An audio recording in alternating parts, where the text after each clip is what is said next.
Alors, dans ce module, on va traiter donc de la partie vraiment actu chez Google, donc la partie news.google.fr. On va faire une présentation générale et voir les premiers axes de ranking, de positionnement, de structuration de contenu, de publication. Ça va être un premier passage général qu'on va faire dessus, puisqu'après la plupart des éléments seront traités de manière beaucoup plus spécifique et beaucoup plus approfondie dans des modules plus spécifiques. Alors, on va faire une petite présentation rapide. Vous connaissez tous la page d'actu de Google. Donc, c'est l'info du jour, hein. Il y a toujours un actu, s'il y a un article. Il faut évidemment, pour y apparaître, ne pas avoir des articles descriptifs, pas de fiche de produit, ce genre de choses. Et évidemment, il faut avoir donc une info qui soit dans un cluster, hein. Le cluster, on le voit en dessous, par exemple. C'est donc un bloc d'infos dans lequel Google, via son algorithme, regroupe l'ensemble des articles liés à cette info. Toute la problématique est comment il organise et comment il range en fait les infos par ordre d'importance, de fraîcheur, de ranking, etc.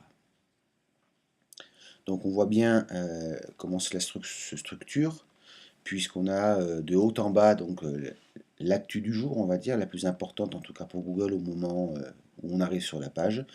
Et plus on descend, et moins l'actu est importante pour Google, en termes soit d'importance par rapport au nombre de publications, soit en fonction du nombre d'activités. L'activité, on va dire, c'est combien ça publie, à quel moment, si au même moment une centaine d'articles sortent sur un sujet, c'est évident que l'article va être tout en haut donc, du classement.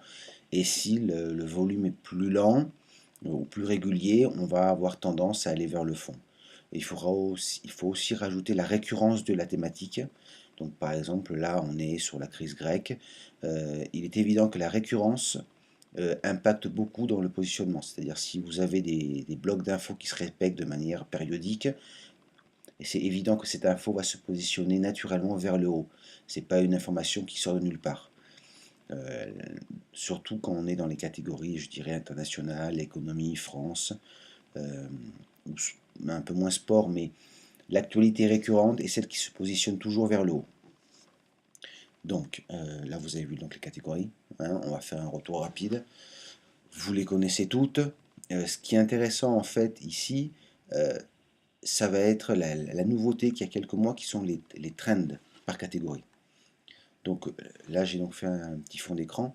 Qu'est-ce qu'on voit dans la catégorie France? On a à l'intérieur une espèce de création de sous-catégories qui est éphémère, hein, qui change tous les jours ou même parfois toutes les heures, qui en soi peut être particulièrement intéressante, surtout quand on est sur un événement particulier ou sur un nom, sur une personne. Euh, Pourquoi?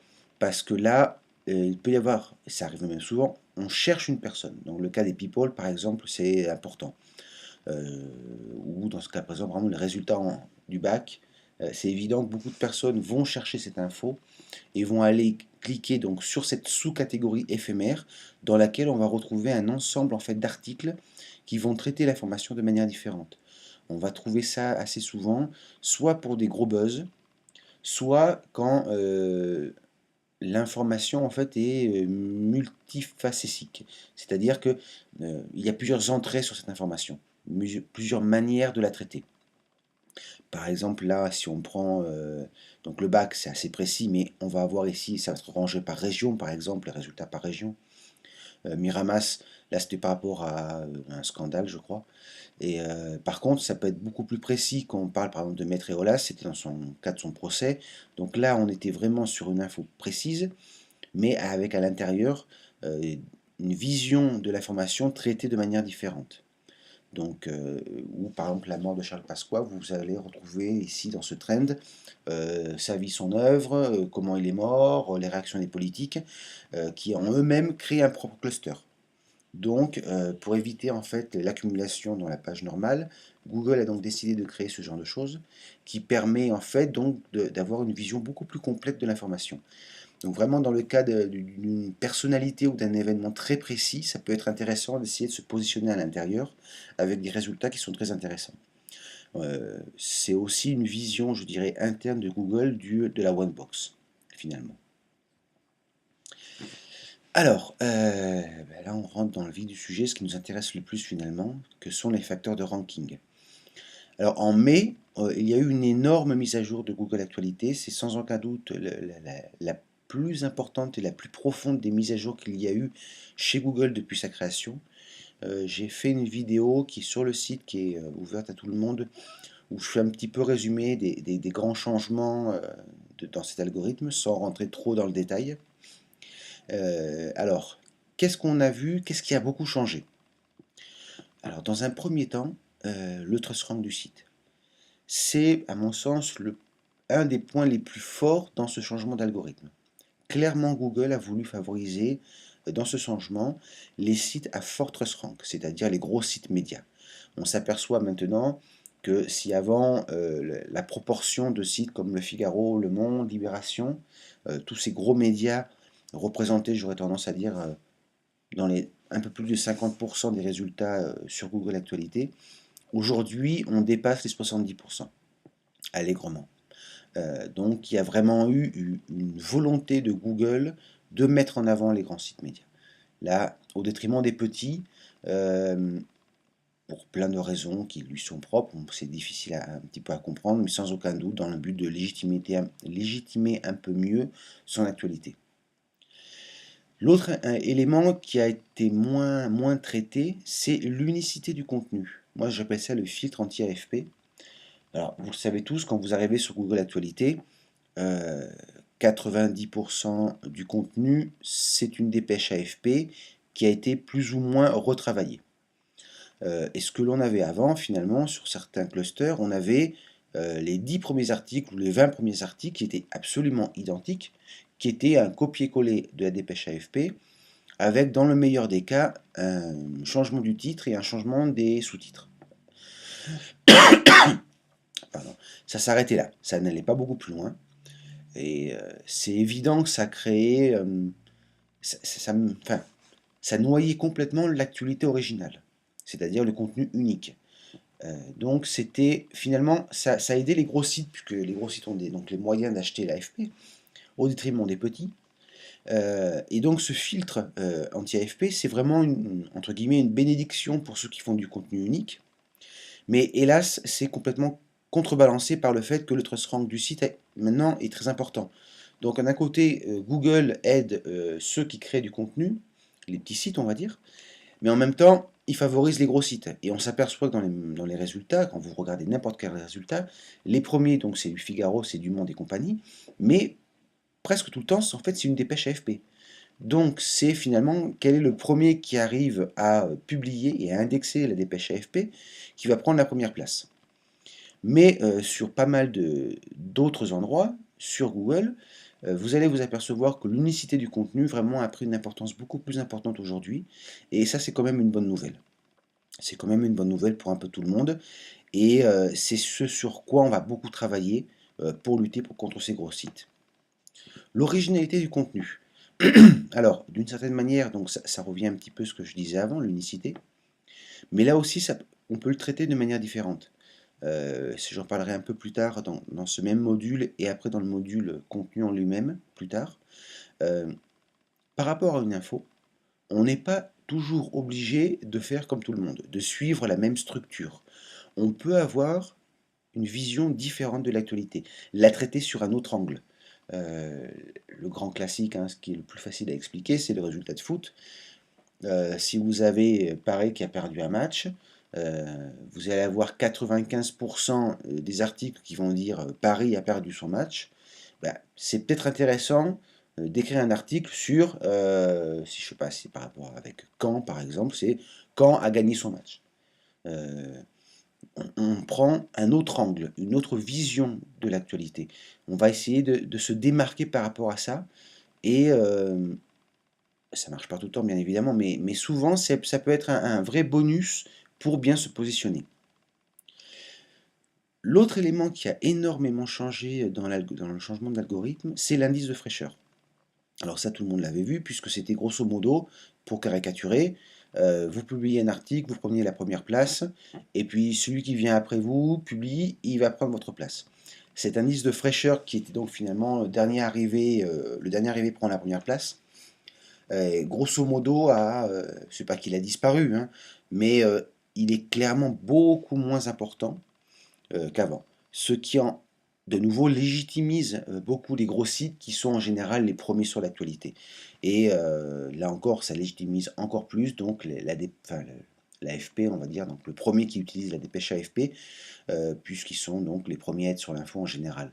Donc quand vous arrivez avec votre propre site et votre propre contenu, étant donné que l'indice de fraîcheur est beaucoup moins important, bah, vous allez rester au fin fond des résultats sans avoir aucune visibilité. Là aussi, c'est un gros changement. Et globalement, ce qui a fait perdre le plus de visibilité aux petits sites aujourd'hui, ça a été donc ce changement dans l'indice de fraîcheur qui a non pas disparu, mais baissé fortement. Alors, la création du cluster, là aussi, c'est un élément qui a beaucoup changé. C'est une volonté de Google qui avait été exprimée dans l'handbook qu'ils avaient fait il n'y a pas très très longtemps, où en fait, c'est vrai, beaucoup de sites, beaucoup d'éditeurs disaient qu'ils étaient les premiers à sortir donc une info, qu'ils étaient les premiers à mettre en place le cluster, puisqu'ils avaient plein de suiveurs, et en fait, ils n'avaient pas la visibilité qu'ils méritaient. Donc aujourd'hui, Google arrive à identifier qui a été le premier donc, à sortir l'info, et c'est clairement un point bonus pour rester longtemps en première place ou revenir. C'est-à-dire dans tout le cycle de vie de l'information, vous allez prendre, si vous êtes le créateur de l'info, la première place au début. Vous allez disparaître un petit peu quand il y aura du mouvement, mais vous allez revenir de manière périodique. Là encore, c'est un peu à double tranchant parce que finalement, c'est dans 90% des cas, 80, c'est qui arrive le mieux à indexer sa dépêche AFP. Ensuite, le maillage interne. Là aussi, il y a eu, à mon sens, un changement euh, qui favorise encore les sites à gros contenu. C'est que le maillage interne avant n'était pas vraiment était un élément important mais pas fondamental. Aujourd'hui, la mise en place d'un maillage interne cohérent, bien fait, structuré, qui arrive à vraiment donner une légitimité à votre article dans le sens où, par rapport à un sujet, vous l'avez déjà traité avant, à plusieurs reprises, vous offrez à vos visiteurs la manière d'approfondir le sujet, de faire le tour de la question. Ça, c'est clairement un gros plus aujourd'hui. Et donc, évidemment, c'est un gros plus aux sites qui ont énormément de contenu. Et là encore, évidemment, c'est les gros sites qui en profitent. Donc, comme on peut le voir là, dans ces changements, ça favorise clairement les gros sites éditoriaux qui ont énormément de contenu et qui traitent un ensemble de sujets vraiment importants et qui arrivent à indexer très rapidement leur contenu et qui sont les premiers sur l'info. Ce qui ne veut pas dire que c'est totalement fermé. C'est complètement faux. Il y a encore largement la place de concurrencer le Figaro, le Monde, Libé aujourd'hui, même si c'est plus difficile. Alors, pour rentrer un petit peu plus dans le détail de tous ces éléments, on va les prendre un par un. Alors, si on devait un petit peu les expliquer sommairement, j'en ai déjà parlé avant, puis j'en reparlerai après, parce que finalement, les facteurs de ranking, c'est ce que l'on doit connaître parfaitement et analyser et suivre pour arriver à se positionner. Le trust rank, bah, c'est complètement comparable au PageRank, sauf que c'est invisible, quoi, mais c'est exactement la même chose. Si, pour les anciens du web, vous vous rappelez, quand vous aviez un gros PageRank, vous pouviez vous positionner sur tout et n'importe quoi, même si ce n'était pas votre thématique. Du moment que vous aviez un gros PageRank, ça fonctionnait. Et avec le temps, Google a donné de moins en moins d'importance au PageRank, ce qui n'est pas le cas, étonnamment, paradoxalement, dans le cas de Google Actualité. Où là, au contraire, il favorise ceux qui ont un gros PageRank. Alors, il augmente avec le temps, c'est la même thématique, la même problématique. Plus on est dans Google Actualité, plus on va publier, ben, au-delà du volume, c'est combien de fois on va créer de clusters, combien de fois on va avoir de première place, comment on va arriver à avoir une bonne visibilité, et le trust rank, lui, va augmenter comme ça au fil du temps. C'est pas seulement un problème de volume, c'est pas combien d'articles je publie par jour qui va augmenter mon trust rank, c'est combien je crée de clusters, c'est combien de premières places j'atteins qui vont augmenter mon PageRank. Enfin, mon TrustRank, pardon. Ensuite, vous avez, je dirais, le TrustRank thématique. Euh, Ça semble une évidence, mais même les sites qui sont de généralistes, euh, ils se positionnent des fois mieux dans une catégorie que dans une autre. Et évidemment, si vous êtes un site thématique, votre TrustRank thématique en lui-même est plus important. Si vous êtes sur la santé, c'est plus facile de ranker sur la santé que sur le sport. Ça semble une évidence, mais là aussi, on a, je dirais, à l'intérieur même donc, du TrustRank, une partie qui est vraiment liée à la thématique du site, qui est liée aussi à la périodicité de la publication, la thématique de la publication, et ainsi de suite. L'unicité. Alors j'en ai parlé, bah, c'est clairement un filtre anti-AFP ou Reuters. Vous le voyez quand vous allez dans un résultat, donc vous allez voir donc, l'extrait, donc celui qui est en tête, vous cliquez pour en savoir plus, vous allez avoir une liste d'une dizaine d'articles qui en général sont tous différents, c'est-à-dire qu'ils ont vraiment une approche éditoriale, c'est pas du copier-coller. Et ensuite tout en bas, vous allez voir donc résultats omis, et là vous arrivez sur des fois une centaine de résultats qui sont tous des copies-collés donc de la dépêche AFP ou Reuters. Donc ce filtre anti-AFP donc, génère trois niveaux de résultats. Ce qu'il faut bien voir, c'est dans les résultats omis, et ça peut être aussi intéressant, il n'y a pas que ça. Il y a aussi des articles que finalement Google considère comme de mauvaise qualité. Donc vous pouvez avoir un contenu unique qui soit intégré dans ces résultats omis. Donc c'est à vous, à partir de là, quand vous voyez ça, quand votre article est dans cette catégorie, finalement un peu la poubelle, comment vous pouvez l'en sortir. Donc ça va demander rechanger un peu le texte, le relancer, changer les titres, rajouter du contenu, pour sortir en fait du résultat omis, pour aller dans les résultats généraux, je dirais les 10 meilleurs résultats en général, pour avoir peut-être une chance d'arriver à la première. Parce qu'on ne fait pas le saut de catégorie dans la catégorie omis à la première place, c'est qu'il y a un problème. Soit c'est donc de la duplication, soit l'article est considéré de mauvaise qualité par Google. Alors, l'originalité du contenu.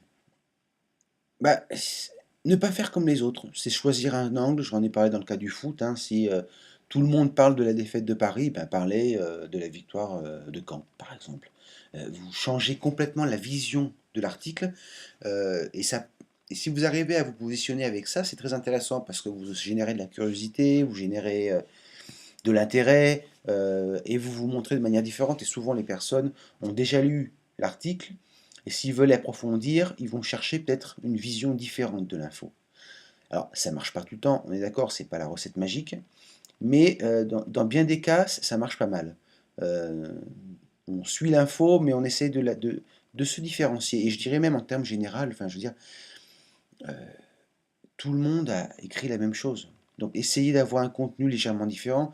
Vous allez générer souvent une meilleure adhésion de votre lectorat. Vous allez générer aussi de meilleurs liens sociaux. Vous allez générer plus de likes, plus de retweets, et ainsi de suite.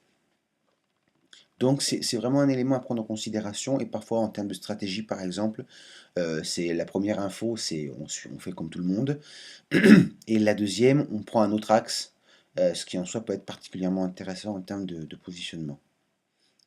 Donc comme je disais, l'indice de fraîcheur est en baisse, pour pas dire en chute. Je dirais que l'indice de fraîcheur maintenant, dans presque tout le cycle de vie de l'info est presque nul, quoi. C'est pas dernier arrivé, premier. Donc là, c'est vraiment ça marche plus du tout, sauf dans certaines publications. Alors, j'ai pas trouvé la bonne formule. J'ai dit des clusters qui durent, mais ça, vous le voyez tout le temps. Vous avez souvent des clusters qui durent 24 heures, par exemple. C'est relativement rare. Mais passer les 12 heures, par exemple, si vous arrivez avec votre article, l'indice de fraîcheur reprend de l'importance. Ce petit boost reprend de l'importance. Il n'en aura absolument aucune dans les premières heures donc, de publication, où là ce sont d'autres éléments qui sont à prendre en considération, mais passé un certain laps de temps, cet indice de fraîcheur reprend toute sa pertinence. Et donc ça permet de passer devant. La problématique étant, il y a relativement peu de clusters de ce type-là, qui durent longtemps. Alors on va en trouver plusieurs le week-end, où justement, comme l'information est plus faible, il y a moins de volume d'information, le week-end, on s'aperçoit que donc un sujet reste en place samedi et dimanche. Donc, eh bien, ne vous précipitez pas le dimanche matin pour publier, mais peut-être dimanche soir, peut-être, enfin, je veux dire, samedi soir ou dimanche matin, où là, votre site aura l'opportunité de passer devant grâce à l'indice de fraîcheur. Donc, ça reste un point important dans la stratégie de publication, mais à des moments précis, à des moments clés. C'est-à-dire quand vous êtes finalement à contre-courant de l'information, un petit peu en retard, mais avant qu'elle disparaisse. Donc là aussi, c'est toujours un jeu d'équilibre. Vous pouvez vous dire, je vais attendre avant de publier, mais peut-être qu'il sera trop tard et vous allez publier, puis l'information va disparaître 30 minutes après, ça m'arrive tous les jours. Donc là aussi, il faut sentir le coup. Il faut sentir le coup en se disant, voilà, là je vais y aller parce que cette info, elle va rester. Alors, la création du cluster. Bah, c'est très difficile, enfin je veux dire, on en crée très peu finalement. Euh, L'AFP cannibalise 90% de création de clusters, donc ce sont les gros sites qui vont les créer. C'est assez rare que nous, petits sites, petits éditeurs ou éditeurs moyens, on y arrive. Mais quand on y arrive, il y a quand même une belle prime à l'info. C'est vraiment bien. Mais c'est un peu le coup de bol, c'est l'exclu que vous allez avoir, c'est rarissime quoi. Par contre, il y a des moyens d'anticiper, surtout sur de l'événementiel. Alors, l'événementiel, donc ça va être du foot, ça va être enfin, du sport en général, ça va être la dernière info technologique, le dernier forum, ce genre de choses, ou en politique, l'application d'une loi, la votation d'une loi, ce genre de choses, où on sait que l'événement va arriver, on connaît sa date en fait d'apparition. On dit voilà, cette info va sortir demain matin à 8 heures, à demain matin à 8 heures, on aura l'info. Donc, ça va être à vous de l'anticiper. Vous savez ce que va être l'info, donc essayez de l'anticiper. Publiez un jour avant. Et dans ce cas-là, ça rentre dans toute une stratégie, c'est-à-dire que peut-être 2 jours avant, vous allez publier une info, le jour d'avant, vous allez en publier une autre, et au moment précis, paf, vous en mettez une troisième. Vous gagnez en légitimité, et quelque part, c'est vous qui créez le cluster. Alors évidemment, c'est très concurrentiel parce que beaucoup de personnes le font, mais c'est un gros bonus, surtout pour le trust rank. Je reste convaincu que c'est l'un des facteurs les plus importants aujourd'hui.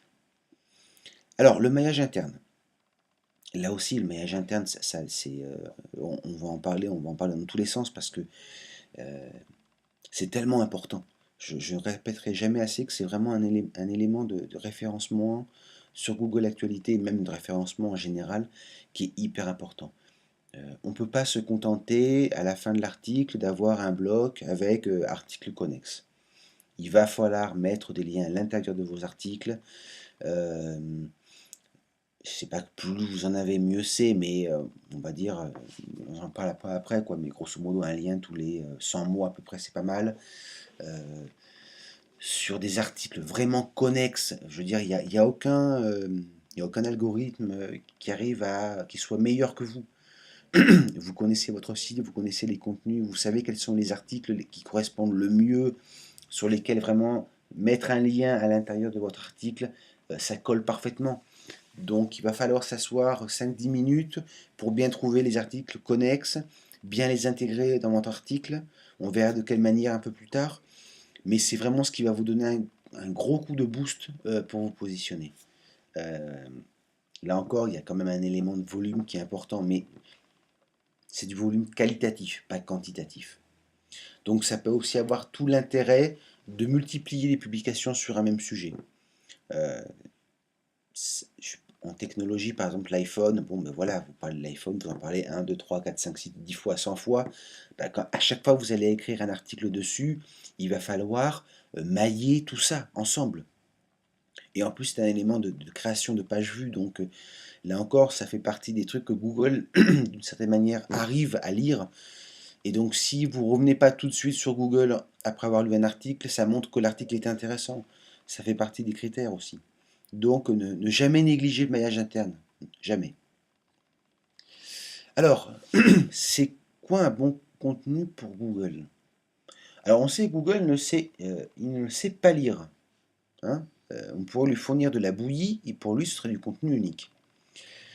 Mais bon, on va dire donc c'est un contenu unique. On ne va pas obligatoirement partir sur de l'AFP. Si vous faites de l'AFP et que vous arrivez après, bah, vous allez directement au résultat omis et ça ne marche pas, sauf coup de chance, ce genre de choses. Alors un titre sémantique. Ben, si on parle de quelque chose, les titres trop imagés ne fonctionnent pas vraiment. Il doit y avoir des mots-clés à l'intérieur. On doit un peu limiter son imagination, je dirais.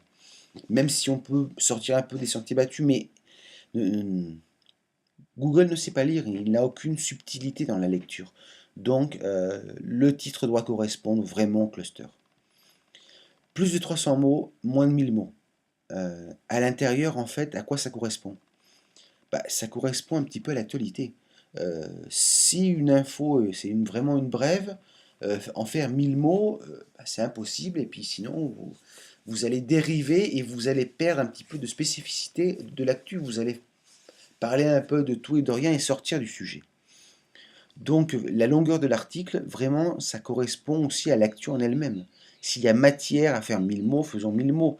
Même si moi, à mon sens, je déconseille, je vois pas l'intérêt d'un article à 1000 mots, quoi.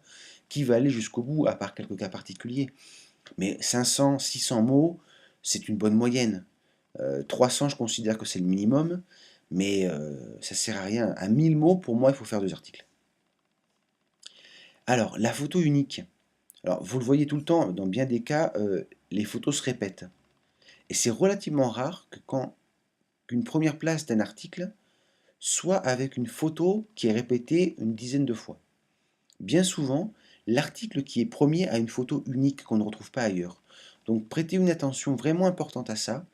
Euh, Essayez d'être créatif, alors vous allez, pour qu'elle soit unique, hein, vous pouvez un petit peu la réduire, couper les bords, faire un petit... la mettre à l'envers, s'il n'y a pas de texte, donc c'est pas grave. Chercher une photo un peu plus loin dans les résultats de Google. Mais une photo unique, c'est quand même un plus. Google arrive à déterminer l'unicité d'une photo. C'est un boost, hein. Comme je vous le dis, c'est relativement rare que l'article qui soit premier sur un cluster utilise une photo qui est reprise par tout le monde. Donc, sans être un élément fondamental et déterminant, j'aurais tendance à dire que c'est plutôt un frein. Si vous utilisez une photo qui est reprise par tout le monde, bah, ça va être un frein pour arriver à la première place. Alors, bah, le sous-titre, hein, c'est un paragraphe, plus de 200 mots. Enfin, il faut en mettre, hein. Vous le mettez en H2, euh, puisque le titre est en H1. Les titres de paragraphe, on va le mettre en H2 ou en H3. Et après le chapeau. Alors, en gras ou en H2, via une classe CSS, pour pas que ça paraisse trop gros. Beaucoup de sites éditoriaux utilisent ça. Je crois qu'ils le font par imitation, hein.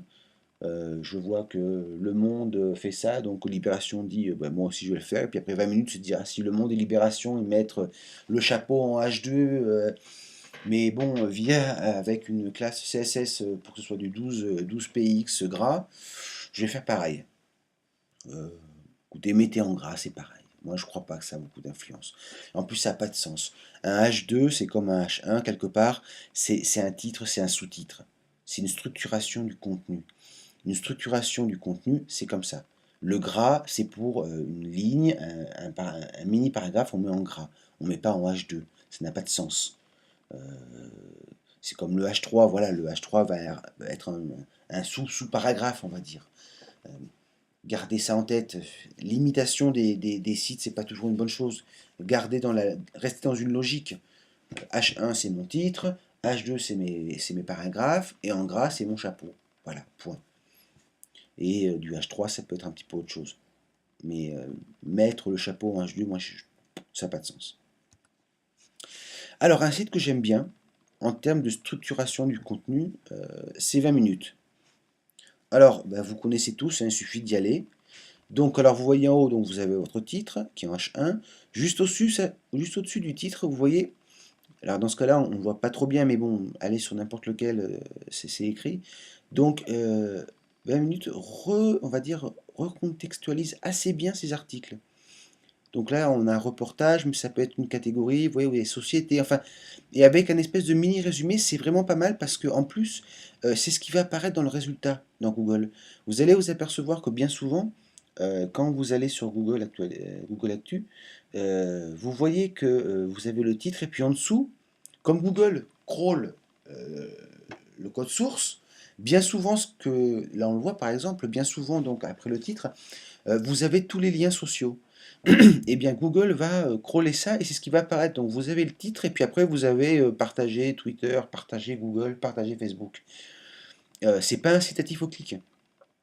Puis, ça n'a pas de sens, c'est pas du contenu. Enfin, c'est du code HTML. Donc, en utilisant comme ça, je dirais, juste au-dessus du titre, hein, une petite phrase qui est vraiment d'une longueur qui correspond à ce qui va apparaître sur Google, Google va prendre ces petites phrases et va la mettre en dessous du titre dans les résultats. Ça va donner une meilleure visibilité et là encore, ça va inciter au clic. Ça va augmenter votre CTR et ça, c'est très très bon. Alors, la photo, bon, bah, grosso modo, on fait tous pareil, hein.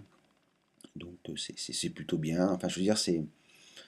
Bon, je pense que, sauf si vous mettez une galerie de photos à cet endroit-là tout en haut, où là, vous risquez de faire que, comme j'en parlais dans le module 2, votre article peut ne pas être indexé. Ensuite, on a donc l'heure de publication. Google prend énormément en compte ça. Et l'heure de mise à jour, hein. Donc, bon, dans le cas de 20 minutes, passez une fois toutes les demi-heures, vous verrez que ça a été mis à jour, même si rien n'a été changé. C'est une manière de donner un second souffle, théoriquement interdit, mais bon. J'en parlerai beaucoup dans le module spécial spam des gros sites, ça fait partie des petites astuces qu'ils utilisent. Si vous le faites vous, vous aurez des problèmes, mais eux, ça passe. Et l'auteur, la catégorie, les tags, tout ça contextualise bien les choses. Dans le cas présent, donc après vous avez donc le chapeau qui est en H2 ici. Alors vous ne le voyez pas parce que c'est une classe CSS qui rentre dans le même format donc, de l'article. Et avec, comme vous voyez, si je l'ai souligné, dès le début il y a un lien. Alors c'est pas mal parce que étonnamment en fait quand vous mettez un lien dès le début ça donne un boost. On pourrait penser le contraire, mais en termes de référencement classique, on ne doit pas mettre des liens trop hauts dans le texte. Dans le cas de Google Actualité, mettre des liens tout de suite dès le début, c'est pas mal. Parce que j'ai tendance à dire que Google ne lit pas l'article en entier. Euh, il lit peut-être la moitié, à tout casser. C'est sur cette partie-là qu'il va se permettre de faire le ranking. Donc mettre des liens dès le début, c'est donc votre maillage interne qui est un élément fondamental. Donc c'est une grosse aide par rapport à ça. Donc comme vous le voyez, 20 minutes fait du mixte, c'est-à-dire qu'ils ont mis des liens en termes de maillage interne sur des mots ou des expressions à l'intérieur des articles, et ensuite ils ont mis donc à l'intérieur donc de l'article des espèces de petits blocs ou donc en savoir plus, ce genre de choses. Donc ce sont deux manières de faire du maillage qui sont complémentaires. Parce que c'est pas toujours évident de mettre un lien dans le texte sur un article qui est vraiment connexe. Des fois, ça sort pas bien pour que ce soit de la forme complémentaire. Donc, ça peut être intéressant, comme eux le font, de faire ces petits blocs un petit peu séparateurs. Et ensuite, vous avez donc évidemment donc, les sous-titres qui sont dans ce cas-là en H2 aussi, je crois. Donc, vraiment, 20 minutes, c'est vraiment pas mal en termes de contenu. Il y a d'autres sites qui sont bien faits. Je pense. Il y a un site dans la santé dont j'ai oublié le nom, mais qui est vraiment bien fait. Alors, à un moment, je vous ai parlé donc pardon, de l'originalité, qui est donc un élément important. Mais d'un autre sens aussi, si vous allez rester dans l'actu, autant suivre la dépêche AFP. Pourquoi? Parce qu'elle traite l'ensemble du sujet. Donc, il ne faut pas s'embêter, hein. On prend la dépêche AFP, on voit de comment elle parle, comment elle le structure, et vous faites la même chose. Euh, c'est la meilleure option en fait. Vous apercevez que Google utilise ça comme référence. C'est sa référence par rapport à l'article. Ok, donc ça c'est la structure, c'est la structuration de l'info. Donc, grosso modo, faisons pareil. C'est comme ça que lui va accepter que l'info soit bonne. C'est pas très original, mais ça peut faciliter le travail. Donc, on va suivre la structure. On va avoir un titre similaire, des balisages de similaires. On est dans le faux copier-coller. qui va vous permettre de rester dans la, de ne pas rentrer dans la catégorie omis, hein, qui sont là vraiment clairement des copier-coller, mais d'avoir vraiment une chance de bien se positionner. Alors, comme j'en parlais avant, donc est-ce que c'est une bonne option de prendre un autre angle? Oui, parce qu'il y a une prime à l'originalité, sans aucun doute. Non, parce qu'on peut sortir du cluster. On peut en être trop loin et donc de plus l'intégrer finalement. C'est vraiment, il y a un équilibre à trouver. Je crois que la prime à l'originalité est vraiment importante, mais si on en abuse, on sort du cluster et donc on n'aura aucune chance de se positionner. J'en ai parlé un petit peu avant aussi, 300 000 mots. Moi, je dis au-dessus de 600, 700 mots, autant en faire deux articles, parce que sinon, c'est relativement rare qu'on ait 1000 mots pour un article, pour un seul truc. Et on fait du tirage à la ligne, là. Ça sert à rien, en plus, vous allez perdre vos lecteurs, ça n'a vraiment aucun sens. Donc, essayez parce qu'on est sur Internet, je veux dire, euh, il faut jamais oublier que sur Google Actualité, euh, presque la moitié sont sur du smartphone. Donc sur du smartphone, on est sur un écran petit, 1000 mots, on n'y arrive jamais. 500, 600 mots, c'est largement suffisant. Donc pensez bien à ça aussi et pensez bien à qui et comment est lu l'article. Alors le maillage, j'en parle et j'en reparle. C'est évidemment dans le cas de la partie Google Actualité, c'est du maillage sémantique. Dans la one box, on en reparlera après, c'est beaucoup moins sémantique, on est sur un mot-clé. On est sur une expression parce qu'on vise autre chose. Là, on est sur sémantique parce qu'on vise un sujet avec ses ramifications et son historique. On va toujours privilégier les articles les plus récents. Euh, Faire un maillage, même sur un article qui a 2 ans, ça n'a pas de sens. Par contre, si vous faites un maillage sur un groupe d'articles qui sont très récents, moins d'une semaine, parfois même de la même journée, c'est un vrai boost, hein. C'est vraiment un élément qui va booster votre info vers le haut. Ça va vous l'envoyer vers les premières places, hein. Ça, c'est une évidence, hein. Euh, Vous prenez l'info, vous la traitez de différentes manières, vous la suivez, vous l'actualisez. C'est ce qu'il y a de mieux parce que il y a, on pourrait presque dire une sorte de une trust rank sur la propre info, quoi. Euh, Comme je parlais, il y a un trust rank du site, il y a un trust rank thématique, et il y a un trust rank sur l'info, en elle-même, très court, totalement éphémère. Donc, pour le booster, c'est je répète l'info plusieurs fois, j'ai mes liens, je les mets tout de suite dès le début parce que Google arrive, il crawl votre article en considérant que le début de l'article c'est le plus important. Donc il va avoir tout de suite qu'il y a des liens qui traitent du même sujet sur un autre angle ou complémentaire. C'est un vrai bonus pour votre truc. Donc, dans ce cas présent, comme on disait, si c'est sémantique, les encres sont plus longues. Ça peut reprendre, dans le cas par exemple, en politique, on le voit assez souvent, ça peut reprendre une citation par exemple d'un homme politique dans une conférence de presse. On reprend une partie de la phrase. On ne va pas faire le lien sur le nom, on va faire le lien sur l'expression. Euh, on l'avait vu dans 20 minutes par exemple, il y avait des petits blocs internes, ça c'est aussi pas mal. Quand on ne sait pas trop où le placer, on les met à l'intérieur, c'est pas mal. Mais ça a aussi d'autres éléments, par exemple, en technologie, par exemple, vous avez un article qui traite d'un sujet, bon, bah, à l'intérieur, vous pouvez mettre aussi un bloc, lire plus sur le test qu'on a fait sur ce produit, ça marche dans les voitures, tout ce qui est techno. Donc, ou sur les dossiers, je sais pas, en santé par exemple, ça veut lire notre dossier sur telle maladie, tel truc, telle chose. Alors, les liens croisés, euh, normalement, ça ne devrait pas avoir de sens, hein, puisque donc on sait que le maillage interne sur Google Actualité est un maillage descendant et non. C'est-à-dire que l'actu on le verra, j'ai fait un graphique après, donc l'actu, les liens de l'actualité descendent, se ramifient vers l'intérieur du site. Mais c'est intéressant des fois de modifier un article ancien en faisant des liens réciproques. Donc on essaie de densifier comme ça le, le maillage, comme un filet en fait, où tous les articles sont liés entre eux. Euh, Normalement, ça n'a pas trop de sens, on est bien d'accord. Je veux dire, quand vous avez écrit un article, finalement, on n'y revient pas dessus après. Euh, créer des articles, des liens réciproques, c'est mettre une horizontalité dans l'information alors que celle-ci est verticale. Mais ça marche pas mal. Ça marche pas mal ponctuellement aussi, surtout quand on est dans de l'info finalement qui est très concentrée en termes de temps. Donc quand vous êtes sur un dossier par rapport à un événement ou par exemple, je sais pas, la sortie d'un produit, c'est une voiture, une grosse info, vous allez faire 3, 4, 5 articles en moins d'une semaine ou en moins d'une journée. Bon, ben, vous reprenez systématiquement tous vos articles, vous essayez de faire du maillage croisé, réciproque, ça part dans tous les sens. Mais quand le crawl de Google va peut-être se perdre, mais qu'est-ce qu'il va voir?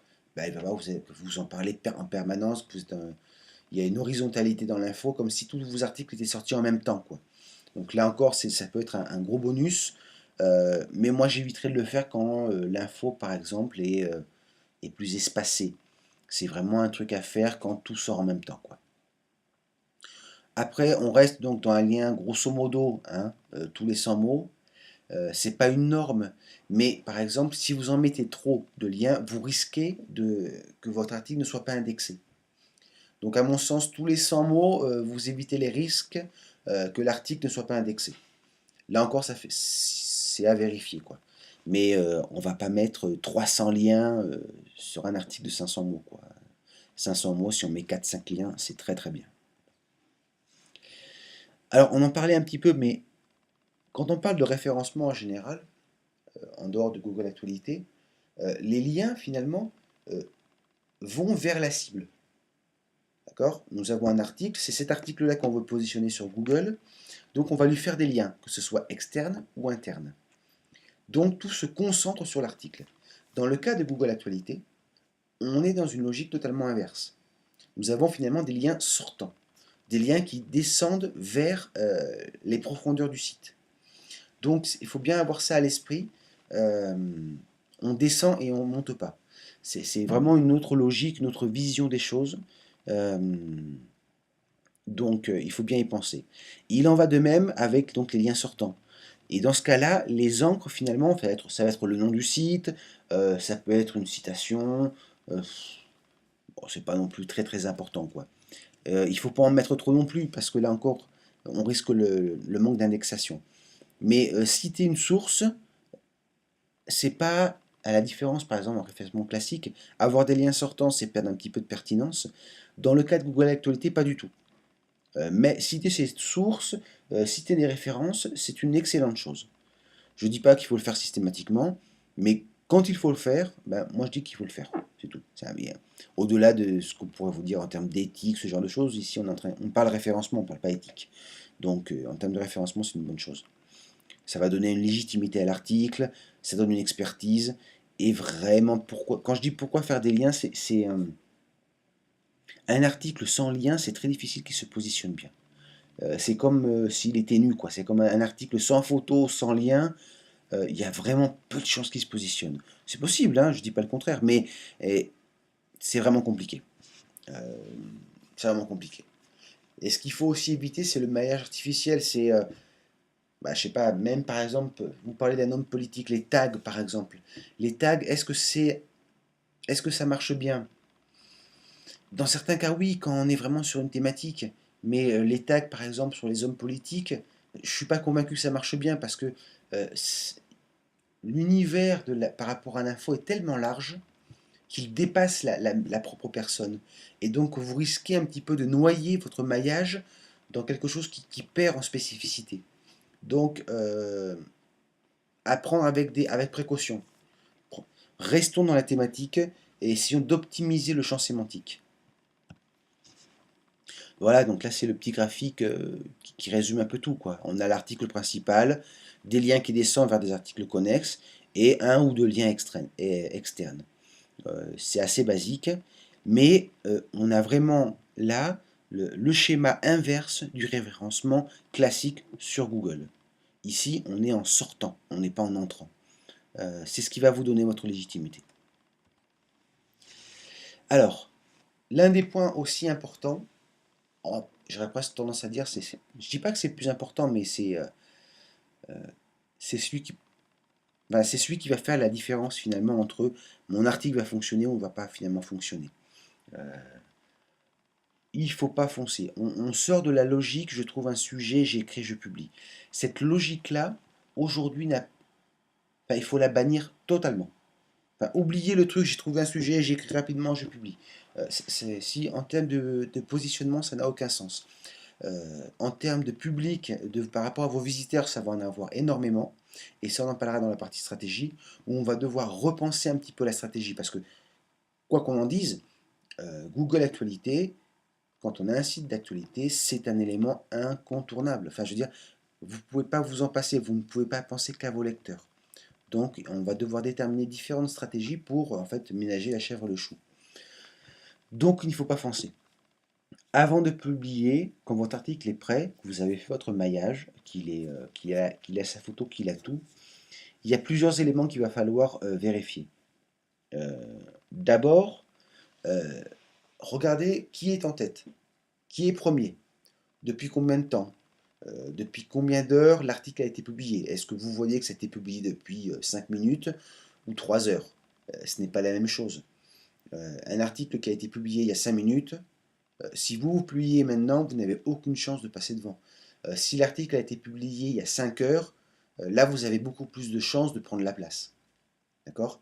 Euh, c'est pour ça qu'avant de publier, toujours regardez ce qui se passe, quoi. Regardez les 10 derniers articles publiés. Et là, qui a publié? C'est Nouvel Obs, c'est Le Monde ou c'est un petit site? Euh, Est-ce que tout le monde est passé? Est-ce que tous les gros sites ont publié une info? Vous savez bien, si Le Monde, Libération ont publié une info, vous savez que le Figaro va arriver tôt ou tard. Et plutôt tôt que tard. Donc, ne publiez pas, ça ne servira à rien parce que vous allez publier et il suffit que 2 minutes après, le Figaro arrive, il va prendre votre place tout de suite. Donc, ayez une vision stratégique du moment de publication. Surtout que, soyons objectifs, l'info brûlante, l'info qu'on doit publier à l'instant T, l'info qu'on doit publier au moment où elle apparaît, ça représente combien? 5-10% de l'info. Le reste, en fait, c'est une information qui est du jour. Que vous la publiez à 9 heures, ou à 11 heures, ou à 15 heures, euh, la différence n'est pas énorme. Elle n'est pas énorme en termes de, par rapport à vos propres visiteurs, et elle n'est pas énorme par rapport à Google Actualité. Donc, bien avoir ça à l'esprit, que le moment de la publication, c'est ce qui va faire en grande partie la différence, un, sur votre positionnement à l'instantané, mais aussi comment ensuite vous allez pouvoir faire revenir votre information. Car une info qui arrive à la première place, quand elle est publiée, ce sera beaucoup plus facile, mais 1000 fois plus facile, de la faire via des techniques normes dans les guidelines ou en dehors des guidelines, euh, la faire revenir en première place. Donc, il ne faut vraiment pas se planter par rapport à ça et ne pas. Enfin, je veux dire, on n'est pas comme un taureau devant une cape rouge. Ouais, c'est l'info, on fonce, on y va. Non, non, non. C'est la plus grosse erreur à commettre. Même des gros sites font attention à ça. Donc, soyez patient. Et les derniers seront les premiers, ça marchait très très bien avant, un peu moins aujourd'hui, mais ça reste encore totalement valide. Alors regardez, deux différences par rapport à ça. La première, qu'est-ce que je vois? Le Figaro, 1 heure. Voilà, c'est le Figaro. Donc gros trust rank. Donc déjà, ça va être difficile en soi d'y apparaître. Moins d'1 heure. Donc là, c'est encore plus difficile. Et ultra concurrentiel. On a Le Point, Europe 1, Challenge. Et si on descend et regarde dans les photos, on a du BFM. Bon, c'est pas très significatif, mais ça, c'est de l'info. Si vous publiez à ce moment-là, honnêtement, sauf si vous êtes Le Monde ou Libération ou peut-être Ouest France, vous n'avez absolument aucune chance de prendre cette première place. Mais c'est impossible. Donc ça sert à rien de publier votre info. Elle va partir on ne sait où et vous aurez perdu votre info. Et même pour vos visiteurs sur vos propres sites, oui, c'est bien, vous l'aurez publié au bon moment, mais pensons à une stratégie qui va nous permettre de faire en 2 temps, 3 temps, pour essayer à la fois de répondre à la demande de vos visiteurs et d'arriver à se positionner sur Google Actualité. Par exemple, prenons le deuxième exemple. Voyons la deuxième info. Futura Science, il y a 5 heures. Futura Science, j'ai rien contre ce site. Si le webmaster est en train de voir cette vidéo, j'espère que je ne vais pas le vexer, mais euh, c'est un petit site. C'est pas un gros trust rank. Alors, thématiquement, il est pas mal, mais c'est pas un gros. Publié à 5 heures. Si vous avez une info qui reprend cette actualité-là, moi je vous assure qu'à ce moment-là, vous allez prendre la première place. Si cet même article avait moins d'une heure, par exemple 30 minutes, on restait sur un petit site, mais ces 30 minutes, c'est très très court. Il y a encore tous les éléments de fraîcheur, les peu d'éléments de fraîcheur qui restent sont encore présents. Vous n'allez pas vous positionner, vous n'allez pas prendre sa place. Attendez une petite heure, une heure et demie, et là vous aurez de réelles chances de prendre sa place. Donc la stratégie de regarder qui est premier, depuis quand il est premier, de qui est deuxième, ce sont des éléments qui vont conditionner toute votre publication et tout le futur aussi de votre publication. Là, c'est vraiment l'exemple criant et caricatural. Alors, pour faire un petit peu un résumé là, de tous ces trucs et pour essayer de catégoriser un peu les choses. Bah, pendant la journée, je dis que c'est presque impossible de ranker sur 80% de l'info. Il y a trop de mouvements. Vous publiez, mais arrive le monde, il prend votre place, ça bouge. Enfin, on va penser on va penser sur différents niveaux d'actualité et différents niveaux de publication par rapport à ça.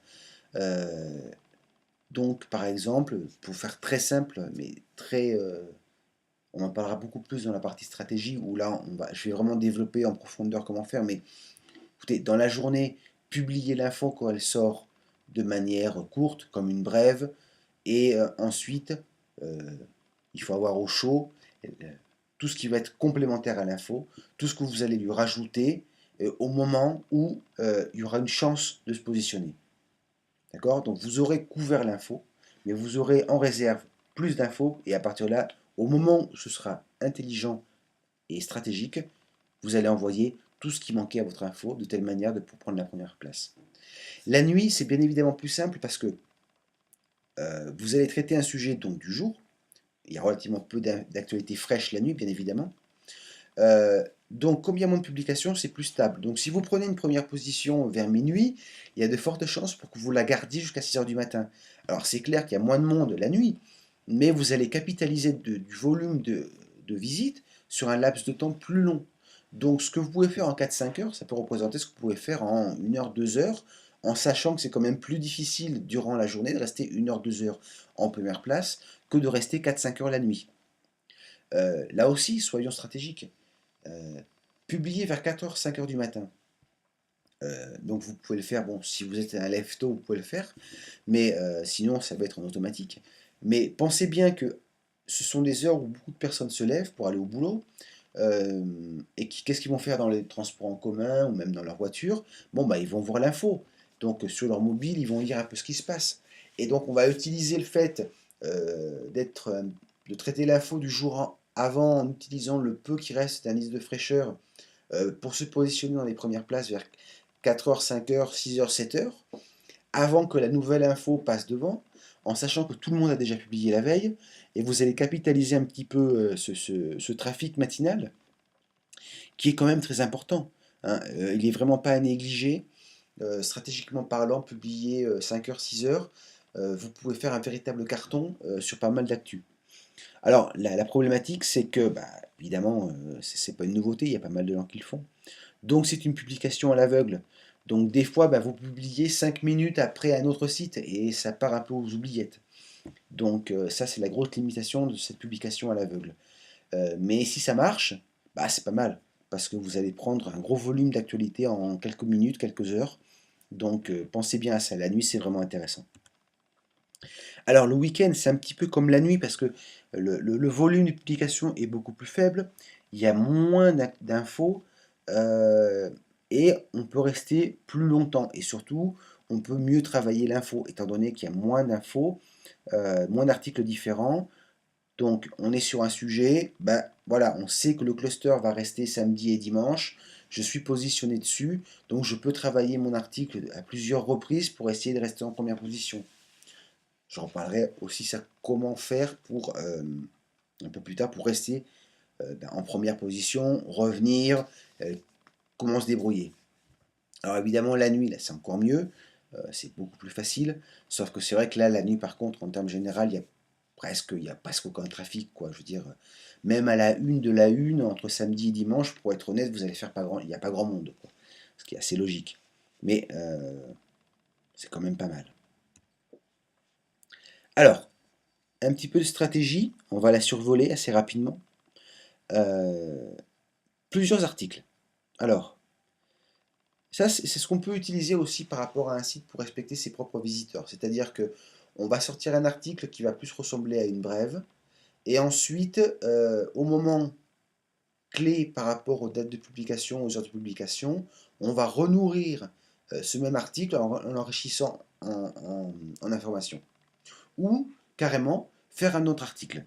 C'est-à-dire, donc, on aura la brève qui sera sortie pour dire voilà, ça c'est l'info, je l'ai mis, je l'ai publié en temps réel, je suis l'info, et vous allez vous donner un peu plus de temps pour faire un article qu'on pourrait presque dire un article de fond, qui aura donc comme objectif de se positionner sur Google Actualité, mais aussi de répondre à vos propres visiteurs. D'accord?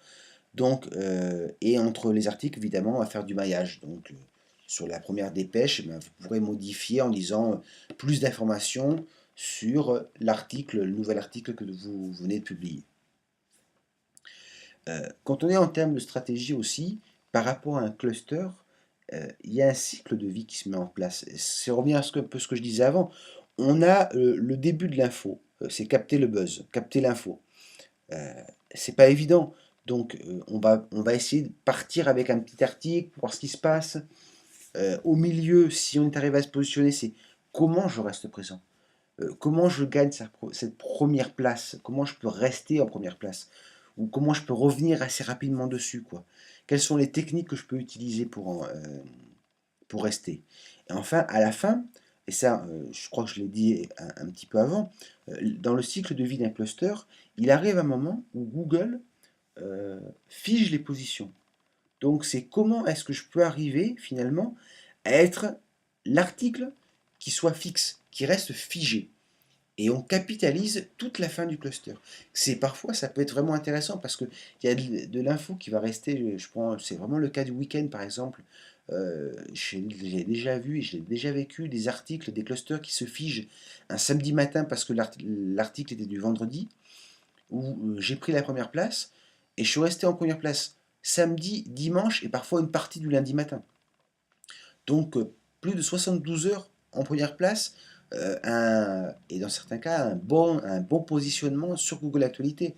Euh, c'est vraiment, on peut parler de 30, 40, 50 000 visites en quelques jours. C'est relativement rare, hein, mais ça arrive. Donc c'est vraiment des choses qu'il faut prendre en considération. Alors l'article sans fin, bah, c'est l'article, en fait, on ne va pas faire comme stratégie de multiplier les articles, mais on va rajouter en permanence du contenu. Alors, et à chaque fois qu'on rajoute du contenu, on va changer les titres, on va changer les sous-titres, on va modifier l'auteur, même si ça se fait pas, mais bon, on peut le faire aussi. On va rajouter des liens, on va en enlever, euh, on va modifier le plus possible l'article, on va le faire vivre le plus possible euh, pour essayer de rester toujours frais. Ce qu'il faut bien voir, c'est que ça ressemble beaucoup à ce que font le Monde, Libération, qui appuie sur le. Mais eux, ils appuient seulement sur le bouton actualiser sans rien changer. Nous, dans notre cas, et dans la catégorie petit, moyen, même petit, gros éditeur, pour que ce soit pris en compte, il faut modifier les choses. Alors, un élément qui est important, c'est que entre chaque changement, il faut au moins attendre une heure. Il y a cette dimension chez Google Actualité de une heure. Alors, c'est plus ou moins une heure, mais en général, quand vous êtes premier, vous allez rester une petite heure. Voilà. Sauf s'il y a un très gros qui arrive et qui prend votre place au milieu. Mais en termes général, entre chaque changement, laissez passer une heure. Euh, Au milieu, c'est rare que ce soit pris en compte. Donc faites bien attention. Le concept de l'article sans fin aussi, ça c'est, j'en parle pas mal dans la partie Onebox, où là finalement comme on a un laps de temps qui est un petit peu plus long, cette stratégie peut être étalée. Par exemple, je publie le matin, à midi je rajoute quelque chose, le soir je remets encore une petite couche. Dans la one box où en fait le laps de temps de publication est un peu plus long, où on a plus de chances d'exister finalement plus longtemps que sur la partie pure info, où il arrive que des clusters ne restent présents que quelques heures, où là on est un peu plus dans l'urgence ou un peu plus dans la rapidité. Le concept de l'article sans fin est pas mal. Et c'est ça aussi, vraiment, c'est plus pour la one box plus que pour la partie news. Alors, dans le cycle de vie, qu'est-ce qui se passe quand je publie? Il y a trois, quatre options. Là, je prends la première place tout de suite. Alors, c'est 2-3 minutes après la publication, minimum 1 heure, enfin maximum 1 heure, pour être dans cette catégorie, je dirais, de publication de première place immédiate. Vous la prenez tout de suite. Évidemment, ça c'est la meilleure option, c'est-à-dire que vous publiez et Google considère là maintenant tout de suite que votre article est le meilleur. Donc, c'est la solution idéale et c'est surtout la solution dans le sens idéal, dans le sens que pour le futur, c'est là que vous avez le plus de chances de reprendre une première place. Alors, après 1 heure, vous n'avez pas pris la première place. Bah, dans ce cas-là, bah, vous pouvez commencer à modifier l'article, mais pas avant 1 heure, je l'ai répété un petit peu avant. C'est là que voilà, vous avez sorti l'article, il s'est passé 1 heure, il n'y a rien arrivé. Bah là, oui, vous pouvez. La première chose que vous allez faire, c'est modifier simplement l'article, c'est-à-dire le titre et les paragraphes. Peut-être ajouter une petite ligne de contenu vers le haut, mais sans plus garder en réserve un petit peu le contenu. Ça, j'en parle dans la partie création de contenu où j'explique bien, en tout cas, j'essaye de bien expliquer que quand on écrit un article, on doit toujours en avoir en réserve. Et qu'il existe différents types de contenus. Le contenu, on va dire, brûlant, chaud, tiède et froid, et que cet ensemble d'éléments sont ce qui vont nourrir l'article pour faire ces petits allers-retours en première place. Alors, avec tout ça, après plusieurs heures, vous prenez une première place. Alors, ça arrive, hein, mais c'est très instable, et moi, ce que j'ai noté, c'est que souvent, Google, il y a un moment dans la vie du cluster, il va donner sa chance un peu à tout le monde. C'est-à-dire que vous allez apparaître des fois pendant 5-10 minutes en première place et puis un autre article arrive et ainsi de suite. Une espèce d'instabilité où moi j'ai l'impression que Google en fait donne sa chance un peu à tout le monde et qu'il va voir un petit peu comment réagissent les lecteurs. C'est-à-dire, est-ce qu'ils vont cliquer plus sur cet article que sur un autre? Est-ce que le taux de retour est plus important qu'un autre? Et ainsi de suite. C'est un moment un petit peu d'instabilité où il faudrait peut-être tenter de faire des modifications. C'est assez amusant hein, à voir où des fois en 10 minutes j'ai vu passer 5-6 articles différents en tête. Donc à mon avis c'est une période de test qu'utilise Google. Alors, si la première place, après avoir travaillé le contenu, après 12 heures, bah, ça veut dire que ça ne marchera pas. Quoi. Donc dans ce cas-là, euh, alors 12 heures j'exagère peut-être un peu parce que c'est vraiment dans des cas particuliers, parce qu'après 12 heures, souvent, le cluster n'existe plus. Mais si après 12 heures, le cluster existe encore, et que vous avez de l'info dessus, c'est là qu'on peut se poser la question de refaire l'article, euh, vraiment en gardant la même URL. Hein, le refaire presque entièrement, ça peut lui donner un vrai coup de boost, on ne sait jamais, vous pouvez repasser devant. Publier un nouvel article, vous laissez l'ancien, vous publiez un nouveau, vous faites vos petits liens internes, ou alors bah, vous sortez des guidelines, hein, et avec bah, mise à jour, changement d'URL, avec une 301. Ça, c'est la solution ultime, un peu caricaturale, qui est bien évidemment à éviter. Ça fait aussi partie des choses que je vais parler dans la partie spam. Les techniques de spam sur Google Actualité, ça marche très très bien. Mais il ne faut pas oublier que Google Actualité, donc tout ce qui est spam report, ça marche très bien. Et Google est relativement attentif et des erreurs comme ça, c'est pour se faire exclure. Donc il y a toutes des techniques à mettre en place pour essayer de rester sous les radars. Euh, et quoi qu'il arrive, la meilleure solution reste de travailler, de retravailler le contenu. Le contenu n'est pas, comme je le disais, on n'est plus dans j'ai un sujet, j'écris, je publie, et finalement j'oublie un peu ce qui se passe. Non. La grande clé dans tout ça, ça va être de travailler le contenu.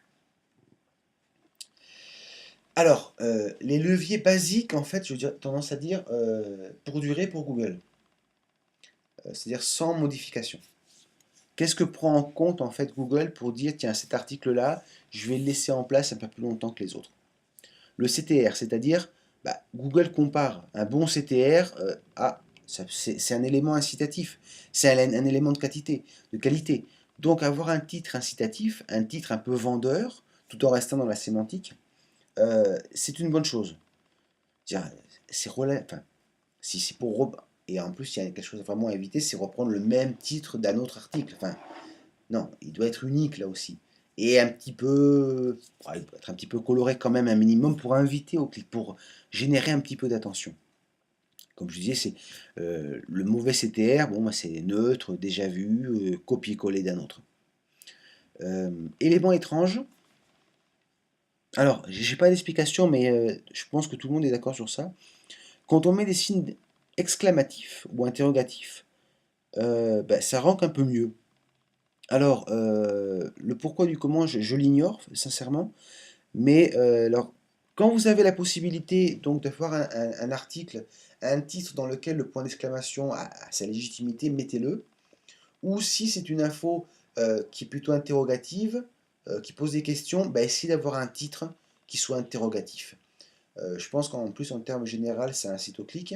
Mais en même temps, Google aime bien ça. Sincèrement, j'ai pas d'explication, seulement que ça marche. Ça fait partie des choses étranges. Alors, j'en avais parlé un petit peu, et pour terminer un petit peu avec ce module, euh, qui en soi en plus n'est qu'introductif, hein. La photo, j'en ai parlé. Alors, plutôt grande, on va éviter les miniatures. Unique, alors, j'en ai parlé, c'est relativement rare qu'un article en première position ait une photo qui est reprise par tout le monde. Elle est unique, donc j'en disais un petit peu avant, une photo unique, hein, ça peut être aussi n'importe quelle photo, que vous allez rogner un petit peu ou recentrer vers le milieu, et vous allez faire un flip-flap horizontal. Et à partir de là, eh bien, elle devient unique. D'accord? On va éviter les galeries de photos, ou alors à la fin. Euh, Moi, je crois que c'est un élément qui freine les choses. Et une bonne photo, ça a un impact sur le CTR, donc ça permet de durer un peu plus longtemps. Et l'unicité de la photo est un critère de ranking qui a pas de doute. Alors, les vidéos, à titre personnel, pour moi, ça n'a aucun impact.